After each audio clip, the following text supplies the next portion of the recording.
Looks like I was too late to see Khaenri'ah one last time.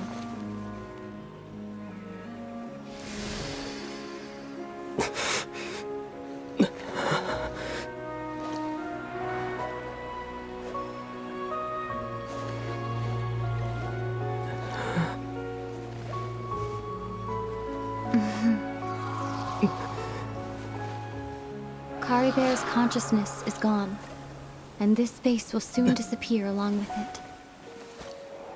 Neither of us belongs here. That's why we're not tangible. Were that not the case, I'd love to hug you too. Well, how about a conversation?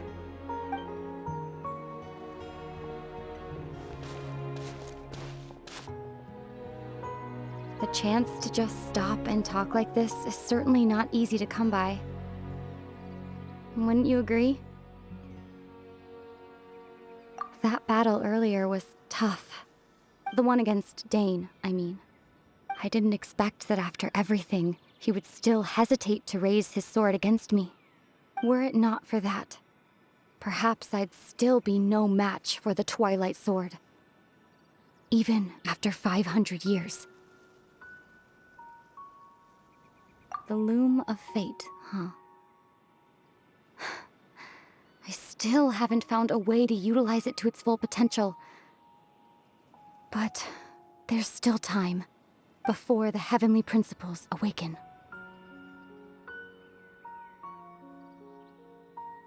Yes, for 500 years now, ever since the cataclysm in Khaenri'ah, there's been no sign of activity.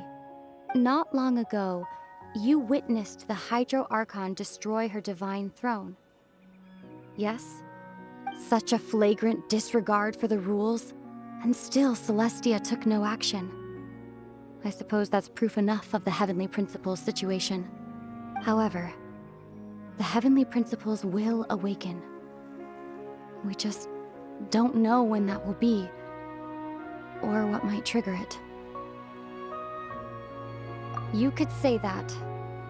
Just look at Khaenri'ah. He was so pure and single-minded.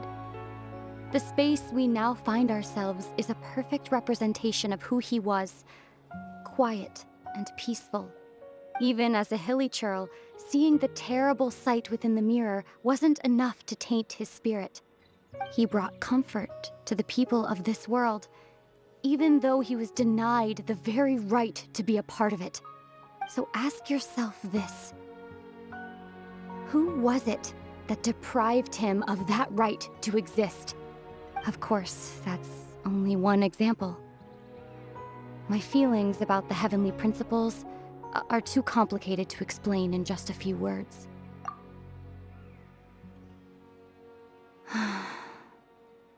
Aether?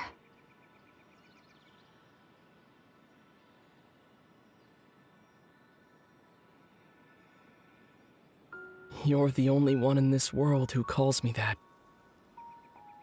There's so much I wanted to ask you, but for some reason, I'm not interested in asking those questions right now.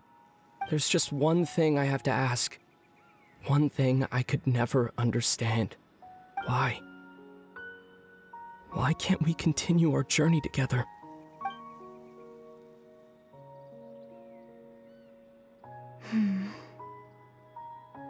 At the end of my journey, I arrived at a place known as the Sea of Flowers at the end.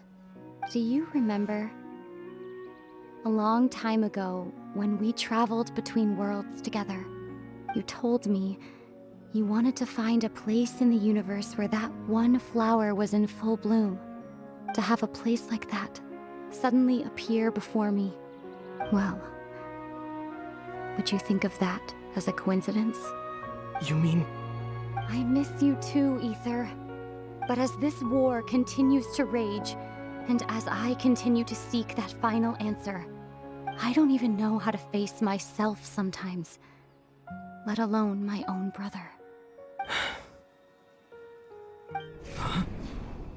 What's going on? This space has lost its tether. I doubt it'll be able to exist much longer. In fact, aside from our inability to physically interact with each other, there's something else you should know about this space. With Khaenri'ah gone, we won't be able to remember anything that happened here. Everything in this space will be wiped from existence, including all memory of our reunion. You're only telling me this now?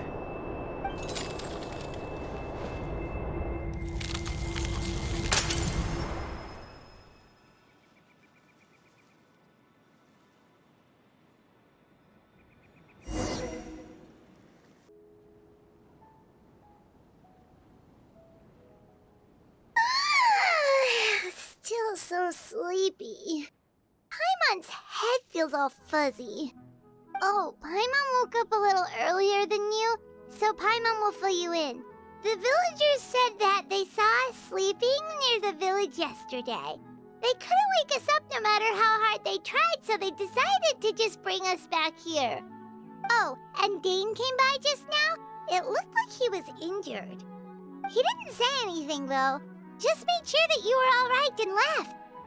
Kinda seemed like he had a lot on his mind, but that's Dane for ya.